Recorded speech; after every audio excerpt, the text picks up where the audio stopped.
Jamil Parker reporting for YSM Sports Media. Here with JR from Boxing Source.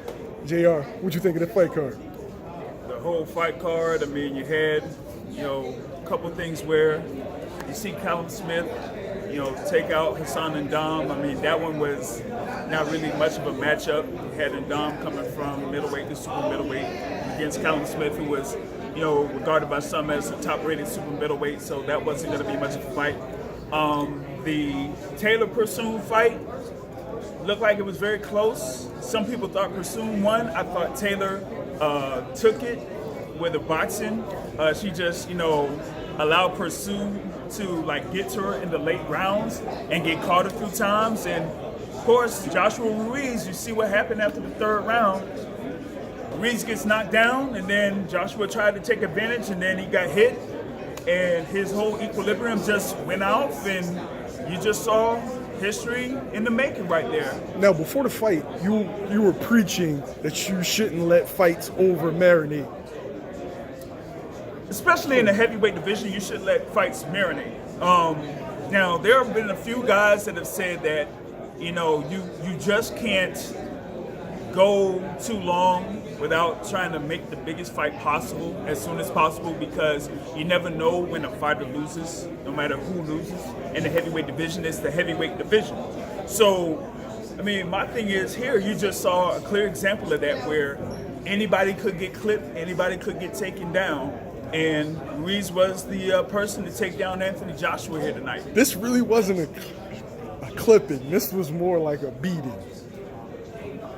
Well, thing about it is that what you saw was, when I say clip, I mean, what you saw easily was Ruiz got hit with a combo, went down, and Joshua tried to get aggressive with him. And when he got aggressive with him, he opened himself up in the top, over the top. So Ruiz just came over the top, hit him on the side of the head, and he just got rocked by that. And after that first knockdown, Anthony Joshua wasn't really the same with his head. Like, everything as far as his equilibrium, his posture was not there. And so once you have that, you pretty much, have an open season, basically.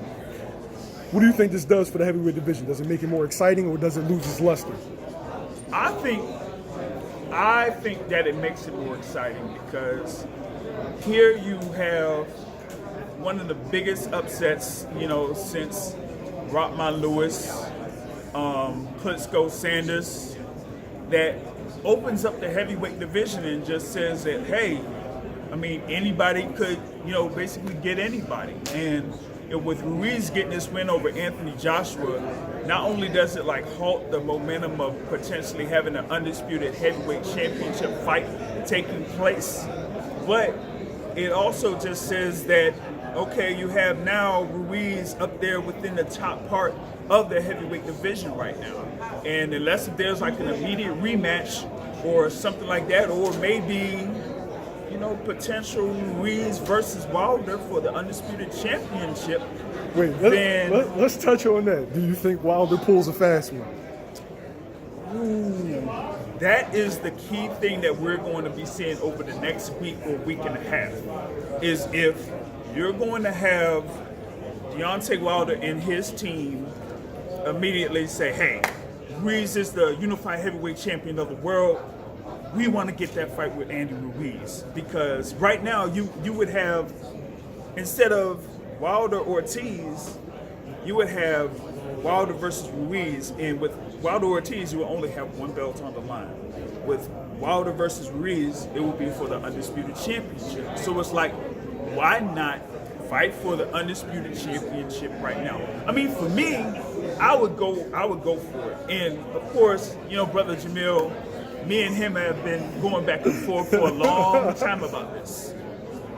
So, my thing is that with Deontay Wilder, he's been a heavyweight champion since 2015. Mm-hmm. He has not had one unification bout since then.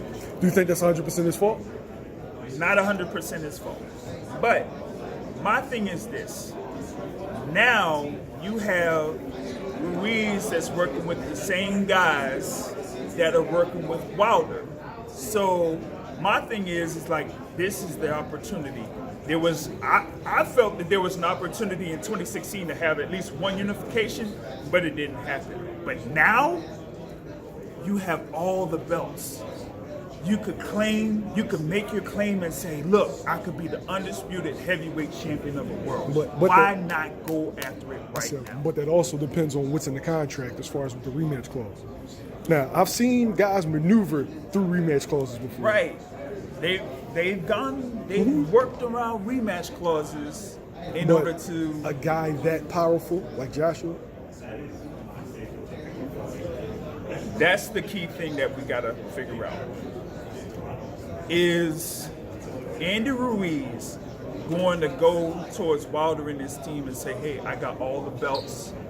What are you going to get me in order for me to fight you and we have the undisputed heavyweight championship? In comparison to Anthony Joshua, who could potentially give him millions upon millions. Like for this particular fight here, I think Ruiz got around what, 4 million or 4 to 7 million? 7. 7? Yeah. Okay. Now, if you have a rematch, that could easily triple. Well, maybe more than that. Yeah, well, Easily. Wait, let me say his name right. The great Al Heyman. The great Al Heyman is definitely going to want the lion's share of the rematch. And I don't think it'll be in the UK. I think it'll be in Vegas. Heavy Mexican population. Because why would you win the titles and then acquiesce that would the be the key location? thing. That would be the key thing right there.